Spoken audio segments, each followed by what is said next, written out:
ತುಳುನಾಡ ಸಿರಿ ಎನ್.ವಿ. ರಾವ್ ಅವರ ತುಳುಪಾಡ್ದನ ಆಧಾರಿತ ಜಾನಪದ ಕಾದಂಬರಿ.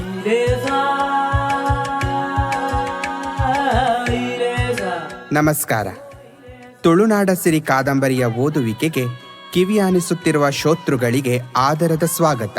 ಶ್ರೋತೃಗಳೇ, ಕಾದಂಬರಿಯ ಓದಿಗೂ ಮುನ್ನ ಲೇಖಕರ ಪರಿಚಯವನ್ನೊಮ್ಮೆ ನೋಡಿಕೊಂಡು ಬರೋಣ.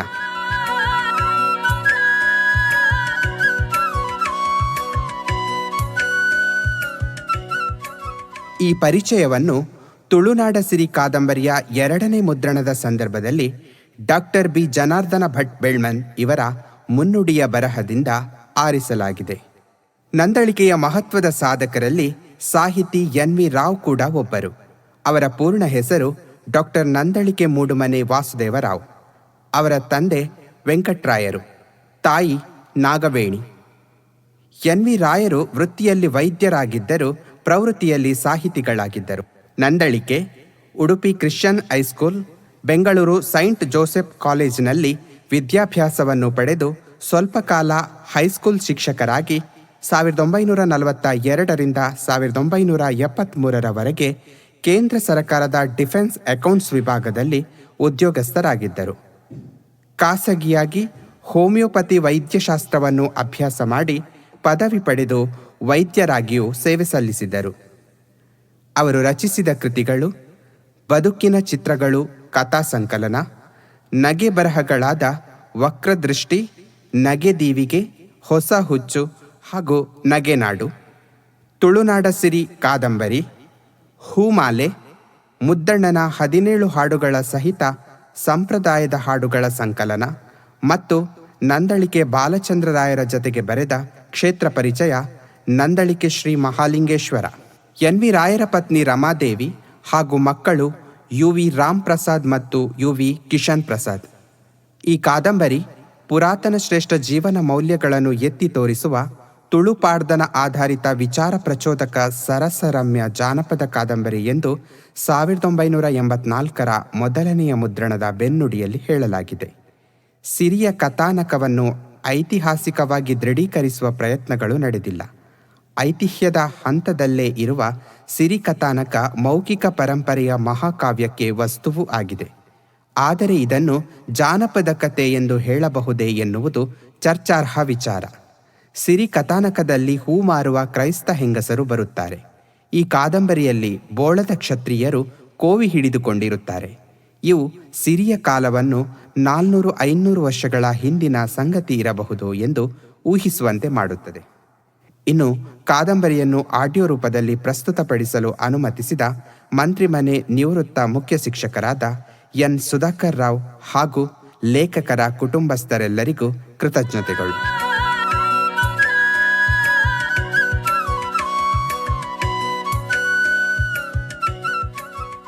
ಅಧ್ಯಾಯ 1. ಸಿಂಗಾರದ ಸಿರಿಯ ಬೀಡು ತುಳುನಾಡು. ಬೆಳಗಾಯಿತು. ಬೆಂಗಳೂರಿನಿಂದ ಮಂಗಳೂರು ಬಸ್ ಹತ್ತಿ ಕುಳಿತೆ. ಬಸ್ ಹೊರಟಿತು, ಮುಂದೆ ಸರಿಯಿತು. ಮಧ್ಯಾಹ್ನ ಸಕಲೇಶಪುರ ಮುಟ್ಟಿತು. ನಿಲ್ದಾಣದಲ್ಲಿ ನಿಂತಿತು. ದಾನೆ ಮಾರಾಯ, ಏನು ಮಹಾರಾಯ, ಸೋಡ ಬೋಡ, ಸೋಡ ಬೇಕೆ, ಒಣಸಾಂಡ, ಊಟವಾಯಿತೆ ಇತ್ಯಾದಿ ಮಧುರ ತುಳು ಶಬ್ದಗಳು ಕೇಳಿಸಿದವು. ತುಳುನಾಡು ಹತ್ತಿರವಾಯಿತೆಂದರಿತೆ. ಅರ್ಧ ಗಂಟೆ ಕಳೆಯಿತು. ಸಕಲೇಶಪುರ ಬಿಟ್ಟಿತು. ತುಳುನಾಡ ಗಡಿ ಶಿರಾಡಿ ಮುಟ್ಟಿತು. ಸಿಂಗಾರದ ಸಿರಿಯ ಬೀಡು ತುಳುನಾಡು. ತುಳುನಾಡ ಅಡಿಯೆಡೆಯ ಬೆಡಗು ತೋರಿತು. ಗಿರಿಕಾನನ ಮಧ್ಯದ ವಕ್ರ ವಿನ್ಯಾಸ ಮಾರ್ಗದಲ್ಲಿ ಮಂದಗತಿಯಿಂದ ಹತ್ತಿ ಇಳಿದು ಸುತ್ತಿ ಬಳಸಿ ಬಸ್ಸು ಮುಂದುವರಿಯುತ್ತಿತ್ತು. ಪ್ರಕೃತಿ ದೇವಿಯ ನಯನ ಮನೋಹರ ಸೌಂದರ್ಯ ಕಂಡು ಮಂತ್ರಮುಗ್ಧನಾದೆ. ಈ ಸೊಬಗನ್ನು ನೋಡುತ್ತಾ ನೆಟ್ಟಗೆ ಕುಳಿತೆ. ಮಲೆಯ ಹಸಿರು ತಳೆದು ಹೊಳೆದು ಕಗಕುಲ ಕೂಜನ ಸಮ್ಮೋಹಕವಾಗಿ ಅಂಬರ ಚುಂಬಿ ಬೂರುಹ ನಿಬಿಡವಾಗಿ ಉಬ್ಬಿ ಹಬ್ಬಿರುವ ಕಾನನ ಶ್ರೇಣಿ, ದಟ್ಟ ಕಾಡು ಮೇಡುಗಳ ಬನಸಿರಿಯ ಮೋಡಿ ನೋಡಿ ಹರ್ಷಿತನಾದೆ. ಗೋಕರ್ಣದಿಂದ ಚಂದ್ರಗಿರಿ ಹೊಳೆವರೆಗೆ ತುಳುದೇವಿಯ ಮಣಿಮುಕುಟದಂತಿರುವ ಸಹ್ಯಾದ್ರಿಯಡಿಯಿಂದ ನೊರೆ ಸುರಿದು ಮೊರೆದು ಮರಳಿ ಮರಳಿ ಉರುಳಿ ತೆರಳುವ ತೆರೆ ಬೆರೆದು ಮೆರೆದು ಬೋರ್ಗರೆದು ಮನೋಹರವಾಗಿರುವ ಪಡುಗಡಲ ತಡಿ ತನಕ ಬೆಡಗು ಒಡೆದು ವ್ಯಾಪಿಸಿ ಕರ್ನಾಟಕ ಮಾತೆಯ ಮುಖಕಮಲದಂತೆ ಶೋಭಿಸುವ ನಾಡು ತುಳುನಾಡು. ಸಾಯಂಕಾಲ 4 ಗಂಟೆಯಾಯಿತು. ಬಸ್ಸು ಮಂಗಳೂರು ಮುಟ್ಟಿತು. ಅಲ್ಲಿಂದ ನಮ್ಮೂರಿಗೆ ಇನ್ನೊಂದು ಬಸ್ಸಲ್ಲಿ 2 ಗಂಟೆ ಪ್ರಯಾಣ. ಬಸ್ಸು ಹತ್ತಿ ಕುಳಿತೆ. ಊರಿಗೆ ಹೋಗುವ ಹಂಬಲ ಬಹುಕಾಲದಿಂದ ಬಲವಾಗಿತ್ತು. ಸಂದರ್ಭ ಬರಲಿಲ್ಲ, ಹೋಗಲಾಗಿಲ್ಲ. ಕೊನೆಗೆ ಚಿಕ್ಕಪ್ಪನ ಒತ್ತಾಯದ ಓಲೆಗೆ ಮಣಿದೆ. ಅವರ ಷಷ್ಠ್ಯಾಬ್ದಕ್ಕೆ ಹೋಗಲೇಬೇಕೆಂದು ನಿರ್ಧರಿಸಿ ಅಂದು ಹೊರಟಿದ್ದೆ. ಮಂಗಳೂರಿಂದ ಬಸ್ಸು ಹೊರಟಿತು. ಕೂಳೂರು, ಮುಲ್ಕಿ, ಪಾವಂಜೆ ಸೇತುವೆಯಲ್ಲಿ ಬಸ್ಸು ಮಂದಗತಿಯಿಂದ ಮುಂದುವರಿದಾಗ ಎಡಬಲದಲ್ಲಿ ದೂರದ ತೀರದ ಚಂದ ತೋರಿತು.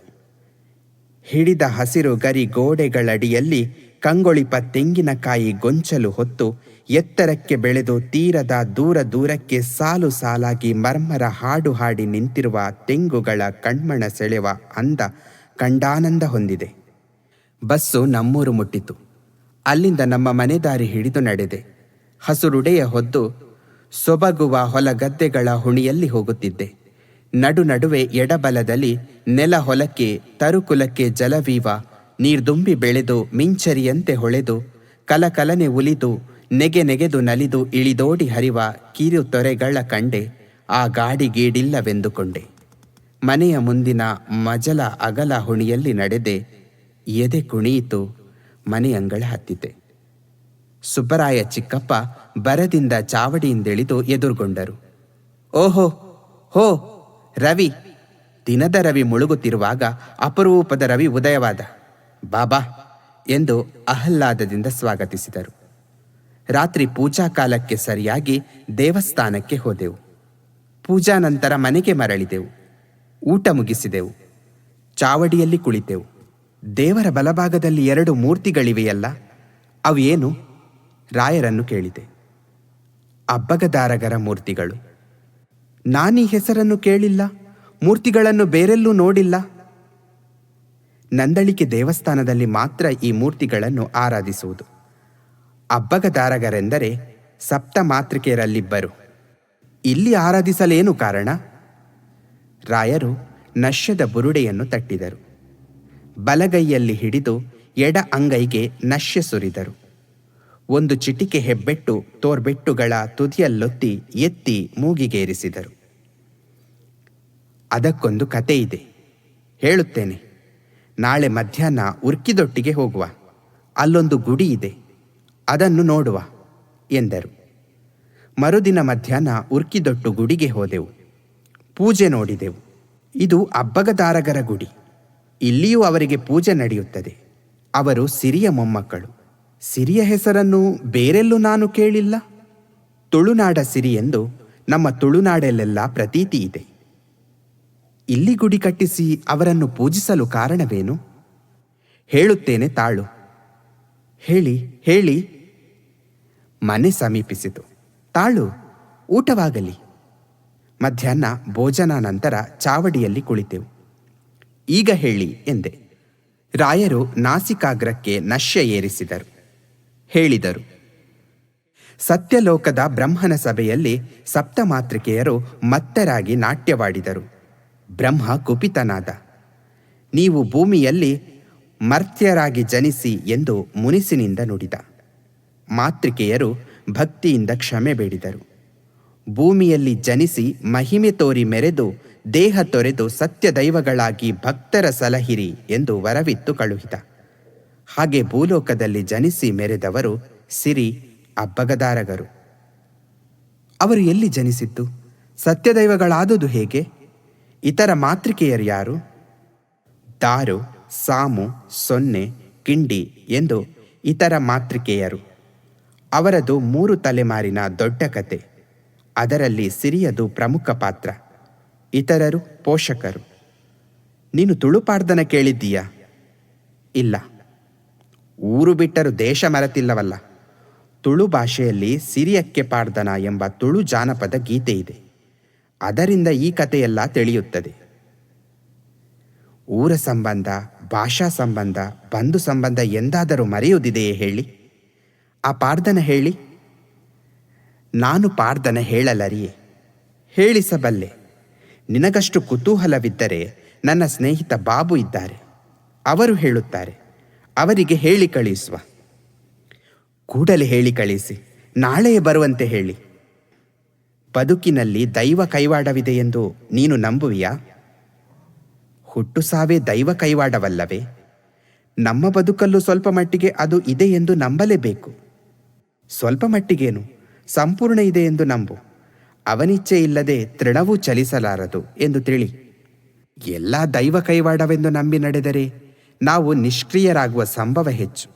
ದೇವರನ್ನು ನಂಬಬೇಕು, ಸ್ವಪ್ರಯತ್ನ ಮಾಡಬೇಕು, ಸದಾ ಸತ್ಕ್ರಿಯಾಶೀಲರಾಗಿರಬೇಕು.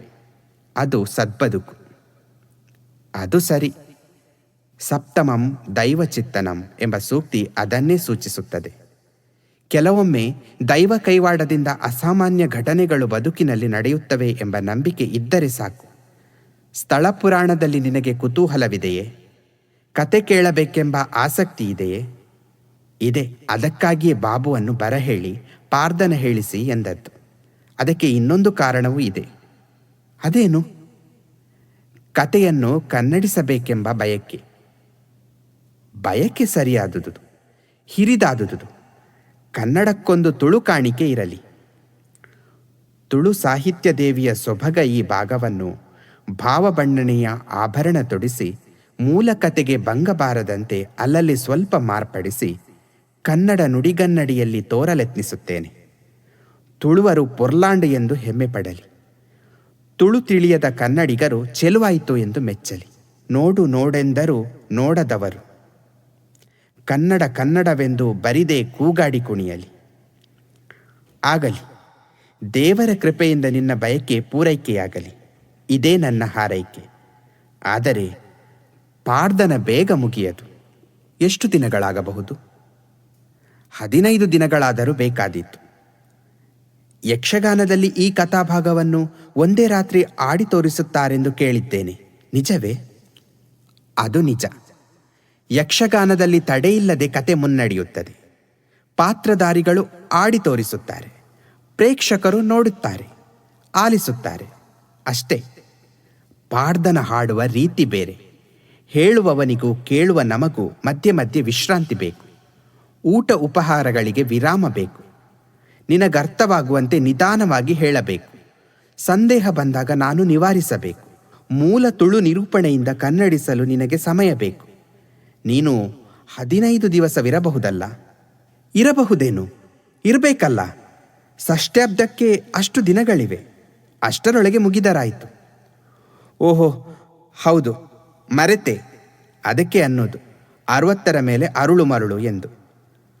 ಆವರೆಗೆ ಇರಬೇಕೆಂದು ಬರೆದು ಕರೆದು ಇರಬಹುದೇ ಎಂದು ಕೇಳುತ್ತಿದ್ದೇನೆ. ಅದು ಹಾಗಿರಲಿ. ಅವರು ಬರಲಿ, ಹಾಡು ಹೇಳಲಿ, ನಿಮ್ಮ ದಯವಿರಲಿ ಎಂದು ನಸುನಕ್ಕೆ. ಆಗಲಿ, ನೀನು ದಿನ ದಿನ ಬರೆದುದ ನೋಡು ಅವರೆಂದರು. ನಾನು ಒಪ್ಪಿದೆ. ಮರುದಿನ ಬಾಬು ಬಂದರು. ನಾವು ಮಧ್ಯಾಹ್ನ ದೇವಸ್ಥಾನಕ್ಕೆ ಹೋದೆವು. ಮಹಾಲಿಂಗೇಶ್ವರನ ಮಹಾಪೂಜೆ ನೋಡಿದೆವು. ತೀರ್ಥ ಪ್ರಸಾದ ಪಡೆದೆವು. ಮನೆಗೆ ಮರಳಿದೆವು. ಊಟ ಮುಗಿಸಿದೆವು. ಚಾವಡಿಯಲ್ಲಿ ಕುಳಿತೆವು. ಬಾಬು ವೀಳ್ಯ ಹಾಕಿಕೊಂಡರು. ರಾಯರು ನಾಸಕಾಗ್ರಕ್ಕೆ ನಶ್ಯವೇರಿಸಿದರು. ಬಾಬು ಹೇಳುವ ಕತೆಗೆ ನಾನು ಹೇಳುವ ಈ ಹಿನ್ನೆಲೆ ಜ್ಞಾಪಕವಿರಲಿ. ಪ್ರಾಚೀನ ಕಾಲದಲ್ಲಿ ಈ ನಾಡಿಗೆ ಹಲವು ಜನರು ವಲಸೆ ಬಂದು ನೆಲೆಸಿದರು. ಅವರಲ್ಲಿ ಬಂಟರು ಯಾನೆ ನಾಡವರು ವ್ಯವಸಾಯವನ್ನು ಮುಖ್ಯ ಕಸುಬಾಗಿ ಮಾಡಿಕೊಂಡರು. ಮೇಲ್ತನಿಕೆ ನೋಡಿಕೊಂಡರು. ಕ್ರಮೇಣ ಪ್ರಭಾವಯುತರಾದರು. ಇಲ್ಲಿಯ ಆಡಳಿತದಾರರೂ ಆದರು. ರಾಯರು ಬಂಟರ ವಿಷಯ ವಿವರಿಸಿದರು. ಸರಿ, ಹಾಗಾದರೆ ಪಾರ್ದನ ಪ್ರಾರಂಭಿಸಲಿ. ಬಾಬು ಪಾರ್ದನ ಹೇಳುತ್ತಾರೆ. ನಿನಗೆ ಸಂದೇಹ ಬಂದರೆ ಸೂಚಕವಾಗಿ ಕೈ ತೋರಿಸು. ಅವರು ಹಾಡು ನಿಲ್ಲಿಸುತ್ತಾರೆ. ನಾನು ಸಂದೇಹ ನಿವಾರಿಸುತ್ತೇನೆ ರಾಯರೆಂದರು. ನಾನು ಸಮ್ಮತಿಸಿದೆ. ಬಾಬು ಪಾರ್ದನ ಪ್ರಾರಂಭಿಸಿದರು.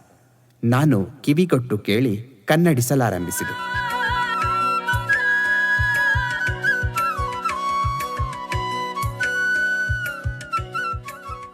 ಸೊಬಗು ಸೌಭಾಗ್ಯದ ತುಳುನಾಡಲ್ಲಿ ಮಜಲೊಟ್ಟು ಬೀಡು ರಾಜವೈಭವದಿಂದ ಮೆರೆಯುತ್ತಿತ್ತು. ಬಂಟರ ಹಿರಿಯ ಆರ್ಯಬನ್ನಾಯ ಬರಿಯ ಬಿರುಮಾಳ್ವ ಅಲ್ಲಿಯ ಆಡಳಿತಗಾರ. ಬಿರುಮಾಳ್ವನಿಗೆ ಬಸರೂರ ರಾಣಿ ಸೋಮಕ್ಕ ದೇವಿಯೊಡನೆ ಪಾಣಿಗ್ರಹಣವಾಯಿತು. ಮನೆತನದ ಹಿರಿಮೆಯಲ್ಲಿ, ಸತ್ಯ ಸಂಪತ್ತಲ್ಲಿ, ರೂಪಗುಣಗಳಲ್ಲಿ ಸೋಮಕ್ಕ ಪತಿಗೆ ಸಮನಾಗಿ ಹಿತಳಾದಳು. ಮನದೆನ್ನೆಯ ಮನದಿಚ್ಛೆಯಂತೆ ಬಿರುಮಾಳ್ವ ಸನಿಹದ ಸತ್ಯನಾಪುರದಲ್ಲಿ ಭವ್ಯ ದಿವ್ಯ ಅರಮನೆ ಕಟ್ಟಿಸಿದ. ಅರಮನೆಯ ಸುತ್ತಲೂ ಎತ್ತರ ಪಾಗರ, ಒಂದು ಪಾರ್ಶ್ವದಲ್ಲಿ ವಿಶಾಲ ಹಟ್ಟಿ, ಒಂದು ಮೂಲೆಯಲ್ಲಿ ಬಾವಿಕಟ್ಟೆ, ಮುಂದಿನ ಅಂಗಳದಲ್ಲೊಂದೆಡೆ ಸುಂದರ ವೃಂದಾವನ. ಮೊಲ್ಲೆ, ಮಲ್ಲಿಗೆ, ಜಾಜಿ, ಸೇವಂತಿಗೆ, ಇರುವಂತಿಗೆ, ಗುಲಾಬಿ, ಮಂದಾರ, ಸುಗಂಧ ಸುಂದರ ಸುಮಭರಿತ ತರುಲತಾವೃತ ಪುಷ್ಪೋದ್ಯಾನ. ಅರಮನೆಯಿಂದ ತುಸು ದೂರದಲ್ಲಿ ತೆಂಗಿನ, ಕಂಗಿನ, ತಾಳೆಯ, ಬಾಳೆಯ, ಹೊನ್ನೆಯ, ಹೊಂಗೆಯ, ಆಲದ, ಬೇಲದ, ಮಾವಿನ, ಬೇವಿನ, ಹಲಸಿನ, ಹೆಬ್ಬಲಸಿನ, ನೇರಳೆ, ಪೇರಳೆಯ ಫಲಭರಿತ ಧ್ರುಮರಾಜಿ ರಾರಾಜಿಸುವ ವಿಶಾಲ ತೋಟ. ಮುಂಬಾಗಿಲ ಮುಂದೆ ದೂರದವರೆಗೆ ಹಬ್ಬಿರುವ ಬೈಲು ಹೊಲ ಗದ್ದೆಗಳ ಮನಸೆಳೆವ ನೋಟ. ಇವುಗಳಿಂದ ಅರಮನೆ ಪ್ರಶಾಂತ ಸುಂದರ ವಾತಾವರಣದಿಂದ ಶೋಭಿಸುತ್ತಿತ್ತು. ಹಲವು ಜೋಡೆತ್ತು ಕೋಣಗಳಿಂದ ಹಾಲು ಕರೆವ ಎಮ್ಮೆ ಹಸುಗಳಿಂದ ಹಟ್ಟಿ ತುಂಬಿತ್ತು. ಹೊತ್ತು ಹೊತ್ತಿಗೆ ಹುಲ್ಲು ಮೇವಿತ್ತು. ಅವನ್ನು ಸಾಕುವ ಆಳುಗಳ ಬಲವಿತ್ತು. ಬಿರುಮಾಳ್ವ ಸೋಮಕ್ಕರ ಸಂಸಾರ ಹಾಲು ಜೇನಂತೆ ಒಂದಾಗಿ ಹೊಂದಿ ಸುಖವಾಗಿ ಸಾಗಿತ್ತು. ಬಣ್ಣಲ್ಲ ಚಾವಡಿಯಲ್ಲಿ ಬಂಗಾರದ ಸರಪಳಿ, ಬೆಳ್ಳಿ ಕೀಲಿಯ ಪುಟ್ಟ ಮಂಚ. ಮಧ್ಯಾಹ್ನದ ಭೋಜನ ನಂತರ ಬಿರುಮಾಳ್ವ ಮಂಚದಲ್ಲಿ ಮಂಡಿಸಿದ. ಮಡದಿ ಸೋಮಕ್ಕ ಸುಳಿವೀಳೆಯ ಸೀಳಿ ಮಡಿದಿತ್ತಳು. ಎಂದು ಮಂದಹಾಸದಿಂದ ಮಿನುಗುತ್ತಿದ್ದ ಆಕೆಯ ಮುಖ ಅಂದು ಕಂದಿತ್ತು. ಬಿರುಮಾಳ್ವ: ಸೋಮಿ, ಮುಖ ಬಾಡಿರುವುದೇಕೆ? ಏನಾಯಿತು? ಆರೋಗ್ಯ ಚೆನ್ನಾಗಿದೆಯಷ್ಟೇ, ಹೇಳು ಎಂದು ಕಳಕಳಿಯಿಂದ ಕೇಳಿದ. ಏನಿಲ್ಲ, ಚೆನ್ನಾಗಿದ್ದೇನೆ. ಮನದ ಚಿಂತೆಯನ್ನು ಮರೆಯಲೆತ್ನಿಸಬೇಡ, ಮರೆಮಾಚದೆ ಹೇಳು. ಆಳ್ವ ಮಡದಿಯ ಮುಂಗುರುಳು ನೇವರಿಸಿದ. ಸೋಮಕ್ಕ ಲಜ್ಜಾವನತ ವದನೆಯಾಗಿ, ಆ ಮಲ್ಲಿಗೆಯ ಬಳ್ಳಿ ನೋಡಿ, ಎಷ್ಟು ಸೊಗಸಾಗಿದೆ. ಆ ಹೂಗಳೆಷ್ಟು ಚೆನ್ನಾಗಿವೆ. ಬಳ್ಳಿಗೆ ಹೂ ಚಂದ ಎಂದಳು. ಚಿಂತೆ ಏನೆಂದರೆ ಬಳ್ಳಿಗೆ ಹೂ ಚಂದವೆನ್ನುವೆಯಲ್ಲ, ಕವಯತ್ರಿಯಂತೆ. ನಾನು ಕವಯತ್ರಿಯೂ ಅಲ್ಲ, ಗವಯತ್ರಿಯೂ ಅಲ್ಲ, ದಡ್ಡೆಗೊಡ್ಡು. ಬಳ್ಳಿಗೆ ಹೂ ಚಂದ, ಬಳ್ಳಿಗೆ ಕುಡಿ ಚಂದ. ಈ ಮನೆ ಬದುಕು ಭಾಗ್ಯಕ್ಕೆ ಮುಂದೆ ಗತಿಯಾರು? ಅದಕ್ಕೆ ಅಷ್ಟು ಚಿಂತೆಯೇ? ಮಕ್ಕಳಾಗಬೇಕೆಂದರೆ ಸರಿ, ಬೇಗ ಬೇಕೆಂದರೆ ಹೇಗೆ? ಈಗ ಕಾಲ ಮಿಂಚಿ ಹೋಯಿತೆ, ಕೊಡುವ ಕಾಲಕ್ಕೆ ದೇವರು ಕೊಟ್ಟಾನು. ಈ ನಂಬಿಕೆಯಲ್ಲಿ ದಿನಗಳೆದಂತೆ ಸೋಮಕ್ಕನ ಸುಹಾಸಯುಕ್ತ ಸುಂದರ ಮುಖದಲ್ಲಿ ಕಳೆ ಬೆಳಗಿ ಬೆಳೆಯಿತು. ಪ್ರಾತಃ ಕಾಲದ ಬಾಲಾರ್ಕ ಹೊಂಗಿರಣ ವರ್ಷ ಸೂಸಿ ಅರಮನೆ ಬೆಳಗಿಸಿದ. ತೋಟದ ತರುಲತೆಗಳಿಗೆ ರಂಗು ಪೂಸಿ ಅಂಗಳಕ್ಕೆ ಎಳೆ ಬಿಸಿಲ ಹಾಸು ಹಾಸಿ ಕಂಗೊಳಿಸಿದ. ಪ್ರಭಾತದಲ್ಲಿ ಪತಿಗೆ ಮೊದಲೆದ್ದ ಸೋಮಕ್ಕ ಶುಚಿರ್ಭೂತಳಾಗಿ ಪೂಜೆಗೆ ಸರ್ವ ಸನ್ನಾಹ ಮಾಡಿದಳು. ಬಿರುಮಾಳ್ವ ಮಿಂದು ಮಡಿಯುಟ್ಟು ಪೂಜಾಗೃಹ ಪ್ರವೇಶಿಸಿದ. ದೇವರ ಮುಂದೆ 2 ಕಡೆಗಳಲ್ಲಿ ಅರಳೆ ಬತ್ತಿಯ ದೀಪಗಳು ಪ್ರಜ್ವಲಿಸಿದವು. ನರುಗಂಪು ಹೊತ್ತ ಧೂಪ ಧೂಮ ಸುತ್ತುಮುತ್ತಿತು. ಸೋಮಕ್ಕ ಭಕ್ತಿಯಿಂದ ಕೈ ಮುಗಿದು ಅವನ ತಾನನೆಯಾಗಿ ನಿಂತಳು. ಮಂಗಳಾರತಿಯಾಯಿತು. ಪೂಜೆ ಮುಗಿಯಿತು. ಮಂಗಳಾಂಗಿಯ ಮುಂದೆ ಆಳ್ವ ಆರತಿ ಹಿಡಿದ. ಅವಳ ಕಳೆತಳೆದ ಮುಖ ಬೆಳಗಿ ಹೊಳೆಯಿತು. ಸೋಮಕ್ಕ ದೇವರಿಗೆ ಸಾಷ್ಟಾಂಗ ನಮಿಸಿದಳು. ಪತಿಗೆ ಪಂಚಾಂಗ ಪ್ರಮಾಣಗೈದಳು. ಹೊರಗೆ ಬಂದಳು. ಪತಿಯೊಡನೆ ಸರಸವಾಡುತ್ತಾ ಸಂತಸದಿಂದ ಹಿಗ್ಗಿ, ನಾನು ತಾಯಿಯಾಗಲಿದ್ದೇನೆ, ಗರ್ಭಕ್ಕೆ 3 ತಿಂಗಳು ಎಂದು ಸಿಗ್ಗಿನಿಂದ ತಲೆ ತಗ್ಗಿಸಿದಳು. ಆಳ್ವ ಸಂತೋಷದಿಂದ ಉಬ್ಬಿದ. ನಲ್ಮೆಯ ನಲ್ಲೆಯನ್ನು ತಬ್ಬಿದ.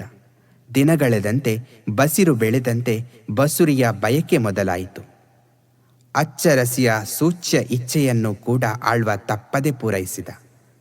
ಅರಮನೆ ಆನಂದದ ಆಗರವಾಯಿತು. ಆಹ್ಲಾದಕರ ವಾರ್ತೆ ಸತ್ಯನಾಪುರ ಜನ ಮನೋಲ್ಲಾಸಕರವಾಯಿತು. ಬಿರುಮಾಳ್ವನಿಗೆ ಒಡ ಹುಟ್ಟಿದ ತಂಗಿಯರಿಲ್ಲ. ಬೊಮ್ಮಿ ಕುಟುಂಬದಲ್ಲಿ ಹುಟ್ಟಿ ಒಡನಾಡಿಯಾಗಿ ಬೆಳೆದು ದೂರದ ಸಂಬಂಧದಿಂದ ತಂಗಿಯಾದಳು. ಅವರಲ್ಲಿ ಒಡ ಹುಟ್ಟಿದ ಅಣ್ಣ ತಂಗಿಯರ ಅನ್ಯೋನ್ಯತೆ ಇತ್ತು. ಅವಳನ್ನು ಸೂಡದ ಬೀಡಿನ ಅಣ್ಣು ಶೆಟ್ಟಿ ಮದುವೆಯಾಗಿದ್ದ. ಸೋಮಕ್ಕನ ಸೀಮಂತ ಸಮಯದಲ್ಲಿ ಬೊಮ್ಮಿ ಸತ್ಯನಾಪುರಕ್ಕೆ ಬಂದು ಸಹಾಯಕಳಾದಳು. ನೆರೆಕೆರೆಯಿಂದ ಆಹ್ವಾನಿತರಾಗಿ ನೆರೆದ ನಾರಿಯರ ನೆರವಿನಿಂದ ಸೀಮಂತಿನಿಗೆ ಹೂ ಮುಡಿಸಿ ಸೀಮಂತ ಕರ್ಮವನ್ನು ಆಳ್ವ ಸಂಭ್ರಮದಿಂದ ನೆರವೇರಿಸಿದ. ಬಂದ ಜನರನ್ನು ಭೂರಿ ಭೋಜನದಿಂದ ತಣಿಸಿದ. ಬ್ರಾಹ್ಮಣ ಸಂತರ್ಪಣೆ ಮಾಡಿಸಿ ಭಾರಿ ದಾನ ದಕ್ಷಿಣೆಗಳಿಂದ ಸಂತೋಷಗೊಳಿಸಿದ. ಕುಲಭಾಗ್ಯವನ್ನು ಬೆಳಗಿಸುವ ಮಗುವಿನ ಆಗಮನ ನಿರೀಕ್ಷೆಯಲ್ಲಿ ಸಂತಸದ ದಿನಗಳು ಸರಿದವು. ಪ್ರಸವ ಕಾಲದಲ್ಲಿ ನೆರವಾಗಿ ಮಗು ಬಾಣಂತಿಯರ ಶುಶ್ರೂಷೆ ಮಾಡಲು ಸೂಡದಿಂದ ಬೊಮ್ಮಿ ಬಂದಳು. ಸೋಮಕ್ಕ ಸಂತೋಷಪಟ್ಟಳು. ಆಳ್ವ ಆನಂದಪಟ್ಟ. ನಿರ್ಘೃಣನಾದ ಕಾಲಪುರುಷನಿಗೆ ಈ ಸುಖ ಸಂತಸವನ್ನು ಸಹಿಸಲಾಗಲಿಲ್ಲವೋ ಏನೋ. ಪ್ರಸವ ದಿನದಂದು ಪ್ರಸವವಾಯಿತು. ಆದರೆ ಪುತ್ರ ಜನನಾನಂದ ತಕ್ಷಣ ಕುಂದಿತು.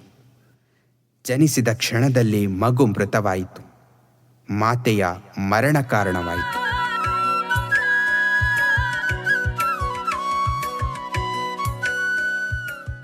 ಮುಂದಿನ ಅಧ್ಯಾಯದಲ್ಲಿ ಮತ್ತೆ ಭೇಟಿಯಾಗೋಣ. ಅಲ್ಲಿಯವರೆಗೆ ನಮಸ್ಕಾರ.